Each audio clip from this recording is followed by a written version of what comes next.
इस वक्त की बड़ी खबर आ रही है मथुरा से, जहां लक्ष्मीनगर तिराहा के सृष्टि रिजॉर्ट में राष्ट्रीय मानवाधिकार न्याय आयोग के 2 दिवसीय अधिवेशन का आयोजन किया जा रहा है, जिसमें chief guest doctor Akhilesh Kumar, radiologist राष्ट्रीय अध्यक्ष, स्पेशल गेस्ट न्यायमूर्ति BD नकवी एवं स्पेशल गेस्ट के रूप में रिटायर्ड DIG अरुणाचल प्रदेश एवं वर्तमान सूचना आयुक्त कमिश्नर सुश्री माननीय सोनम यूड्रोन, राष्ट्रीय अध्यक्ष महिला संघ रवि प्रकाश गुप्ता आदि लोग उपस्थित रहे। देख रहे हैं टाइम TV 24। आइए हम बात करते हैं मानवाधिकार के कुछ अधिकारों की, जो हमारी महिला अध्यक्ष हैं सीमा मिश्रा। आइए उनके जानते हैं कि उनका क्या कहना है महिलाओं के अधिकार के लिए। नमस्कार मैम। नमस्कार, क्या नाम मैं है? डॉक्टर सीमा मिश्रा, महिला जिलाध्यक्ष राष्ट्रीय मानवाधिकार न्याय आयोग। आज यहाँ मथुरा में 17 और 18 2 दिवसीय अधिवेशन संपन्न हुआ है। पूरे भारतवर्ष से, सभी शहरों से, सभी स्टेट्स, अरुणाचल प्रदेश, बॉम्बे और सभी जगह से यहाँ पर पदाधिकारी आए हुए हैं। हम सब ने यहाँ पर एक तरह से ट्रेनिंग दी। सभी जो हमारे निचले स्तर के पदाधिकारी हैं, सदस्य हैं, तहसील लेवल के, नगर क्षेत्र के, मथुरा जिले के, सबको हमने अपने मानव अधिकार के बारे में सबको जागरूक किया है। पूरी टीम बनाई है और इस तरह से चर्चा की है कि सभी जितने भी हमारे सदस्य हैं सभी मानव अधिकारों को समझें, जानें और कहाँ पर उनके साथ अन्याय होता है तो हम उसके खिलाफ लड़ सकें। और जितनी हमारे अंदर जागरूकता होगी, हम अपने अधिकारों के बारे में जानेंगे, हमें उतना न्याय मिलेगा और हम अच्छा जीवन बिता सकेंगे समाज में। अभी भी ऐसे बहुत से लोग हैं जिन्हें जानकारी नहीं है, वो उपेक्षित होते हैं, उनके साथ अन्याय होता है, कोई आवाज़ उठाने वाला नहीं होता है। इसी उद्देश्य से आज यहाँ पर यह अधिवेशन हुआ है कि मथुरा जिले के सभी जगहों पर न्यायोचित व्यवस्था हो और सभी एक साथ मिलजुल कर रहें और उनको अपना अधिकार दें। हमारे चैनल के माध्यम से महिलाओं को या बुजुर्ग, बच्चे, जब नौजवान, युवतियाँ क्या संदेश देना चाहती हैं? मैं संदेश देना चाहती हूँ कि जब इस तरह का कोई भी अधिवेशन होता है या कोई भी कार्यक्रम होता है तो सभी को इन कार्यक्रमों में, ऐसे अधिवेशन में, सम्मेलन में सहभागिता करनी चाहिए, निस्वार्थ भाव से आगे आना चाहिए, ऐसे कार्यक्रमों से जुड़ना चाहिए, उनमें उपस्थिति दर्ज करानी चाहिए और जो उद्देश्य होता है कार्यक्रम का उसे पूरा करना चाहिए और पूरी तरह से उसे अपने जीवन में उतारना चाहिए, जिससे कि हम अच्छा जीवन जी सकें। सर, आप देख रहे हैं टाइम TV न्यूज़ 24। मैं हूं राजू कश्यप। आज हम मौजूद हैं मथुरा लक्ष्मीनगर में। जैसा हम आपको बताते हैं, यहाँ पर सृष्टि रिजॉर्ट में लगातार 2 दिन से राष्ट्रीय मानवाधिकार न्याय आयोग का एक अधिवेशन चल रहा है और जिसके दौरान मथुरा क्षेत्र की जनता को यहाँ विभिन्न प्रकार के जो मानव अधिकार हैं उनका हनन होता है, किस प्रकार से उन्हें सुरक्षा प्राप्त करनी है और किस प्रकार अपने अधिकारों के लिए लड़ना है। यहाँ आए हुए तमाम पदाधिकारियों द्वारा बार बार ये प्रेरित किया जा रहा है, उन्हें प्रशिक्षित किया जा रहा है, उन्हें बताया जा रहा है कि अपने अधिकारों के लिए लड़ें, अपने अधिकारों के लिए डट खड़े हों और कहीं ऐसा ना हो कि आपके अधिकारों का हनन हो। इसलिए ये राष्ट्रीय मानव अधिकार न्याय आयोग आज यहाँ मथुरा में आया हुआ है और यहाँ आकर इन्होंने 2 दिन लोगों को प्रशिक्षित किया है और ये प्रशिक्षण लगातार चल रहा है। आइए जानते हैं, हमारे बीच में हाई कोर्ट से मौजूद यहाँ वकील साहब हैं, उनसे क्या है उनके जो मानव अधिकार हैं जो जनता को यहाँ बताए जा रहे हैं, आए हुए सभी आहूत लोगों को बताए जा रहे हैं। आइए उनसे जानते हैं।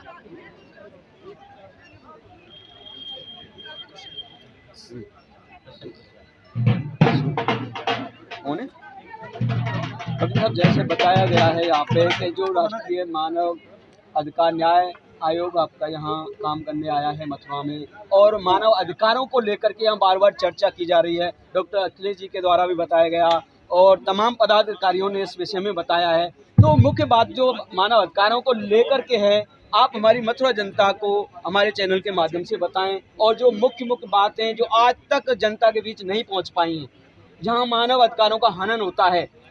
बताया गया, अभी एक वक्तव्य आया था कि सरकार के द्वारा भी गुंडागिर्दी की जाती है।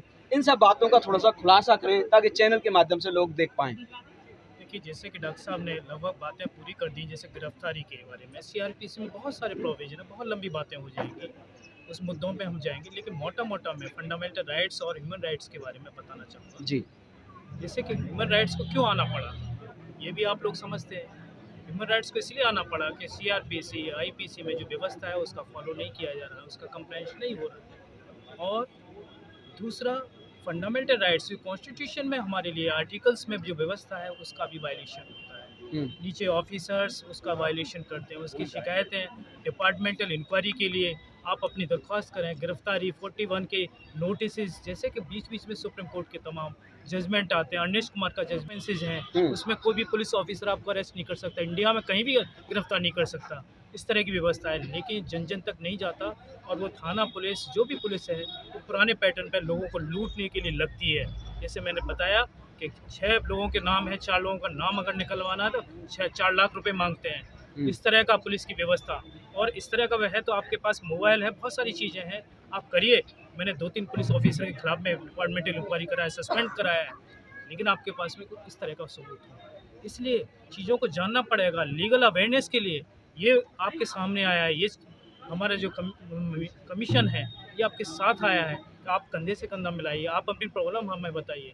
और जैसे कि हमारे डॉक्टर साहब ने मुझे उत्तर प्रदेश राज्य का कानून विधिक सलाहकार बनाया है। मैं इंडिया के लिए भी काम करता हूँ, 14-15 राज्यों के भी काम करता हूँ। इस मीटिंग के बाद में कल 7:30 से 10:30 बजे मैं रहा हूँ।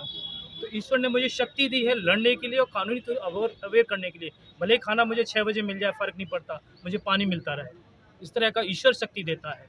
जैसे मैं योग भी करता हूँ, योग गुरु आज हमारे साथ भी थे, मैं 12 साल की उम्र से करता हूँ। ये बातें थोड़ी हटके हो रही हैं। आपने जो क्वेश्चन पूछा है उसका एक जवाब लगभग मिल चुका है, और लोगों को अवेयर करिए, ये हमारी सबकी ड्यूटी है। और एक खानदान में एक बच्चा पैदा कर दीजिए, बेटी को पैदा कर दीजिए जो LLB करे 5 ईयर की, जैसे MBBS होती है उस तरह से आप बच्चों को कराइए। ये नहीं कि Agra university, Kanpur university, Meerut university में 3 ईयर्स की LLB की, बहुत से लोग डिस्टेंस से एजुकेशन लेने की कोशिश करते हैं, राजस्थान से LLB करते हैं, ये नहीं चलेगा। अगर बच्चों को लाना है, जैसे मेरे बच्चों ने भी अभी LLB कर रहे हैं, 5 ईयर की LLB कर रहे हैं, मेरे बच्चे कोर्ट में भी आते हैं, हाई कोर्ट भी जाते हैं, और तमाम NGO के साथ में ग्रामीण अंचल में लोगों को बताने जाते हैं आपके क्या क्या राइट्स हैं। इस तरह से आपको सैनिक तैयार करने पड़ेंगे। यह मिशन वही काम कर रहा है, आपके साथ है। अपनी बात को शॉर्ट टाइम में, क्योंकि ये डिस्ट्रिक्ट लेवल पर, ब्लॉक लेवल पर, ग्रामीण लेवल तक अपने लोगों को हम पहुंचा रहे हैं, और वो हमसे चर्चा करेंगे। निश्चित ये मिशन बहुत काम करेगा, उम्दा काम करेगा, और आगे तक। डॉक्टर साहब, जो ये यहाँ प्रोग्राम हुआ है, 2 दिवसीय सम्मेलन है राष्ट्रीय मानवाधिकार न्याय आयोग का, इस विषय में बताएं क्या क्या मुख्य जानकारियाँ यहाँ पर रहीं और किस प्रकार से क्षेत्रवासियों के लिए वो लाभकारी रहेंगे।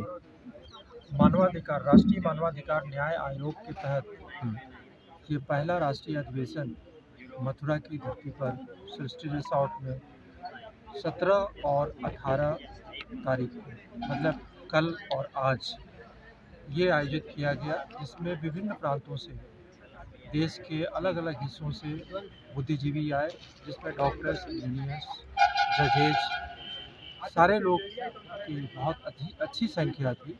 सारे बुद्धिजीवियों ने मिल करके, और देश ही नहीं बल्कि विश्व में मानवाधिकार हनन के मामलों को लेकर के अपनी चिंता प्रकट की, तथा उससे निपटने के उपायों पर गहन विचार विमर्श हुआ, जिसमें महिला उत्पीड़न, भ्रूण हत्या, जो छोटे बच्चे हैं, बाल मजदूरी कराई जाती है, नशा मुक्ति, बहुत सारे विषयों पर चर्चा हुई।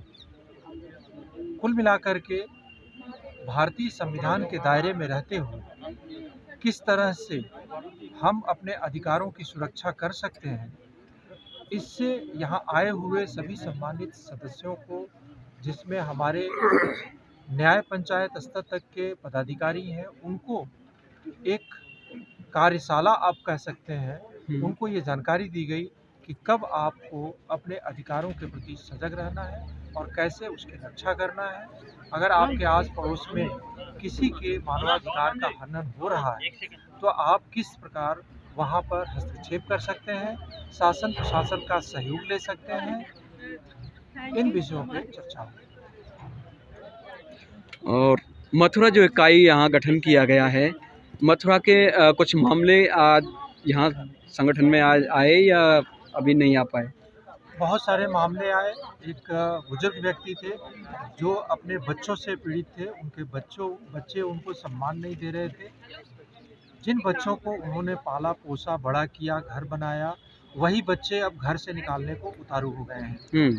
इस प्रकार के कई मामले आए और उनका निस्तारण यहीं से कुछ का तो शुरू कर दिया गया और कुछ के लिए चूँकि उनके कागज़ों की, उनके बाकी चीज़ों की जांच करना अभी बाकी है, क्योंकि कई मामले ऐसे भी होते हैं ना कि आपके संज्ञान में इसलिए लाए जाते हैं कि उनका भेजा इस्तेमाल किया जा सके इस मंच का।